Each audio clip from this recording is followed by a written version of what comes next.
Ito ang top 10 most wanted person sa isinagawang law enforcement operation ng mga tao ng Zamboanga City Police Station 4 kasama ang Del Gallego MPS, Camarines Sur PPO, First SOU PNP Maritime Group at CIDMU SIU sa Barangay Talabaan, Zamboanga City.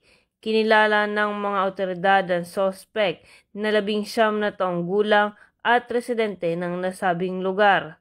Ang operasyon ay naging matagumpay sa bisa ng warrant of arrest sa kasong rape na inisyu ni Honorable Arniel A. Dating, Acting Presiding Judge, Branch 56 Regional Trial Court, 5th Judicial Region, Libmanan, Camarines Sur, dated February 3, 2025, na walang inirekomendang piyansa. Sa ngayon, ang nasabing suspect ay nasa kusodiya na ng Zamboanga City Police Station 4 para sa tamang dokumentasyon at disposisyon.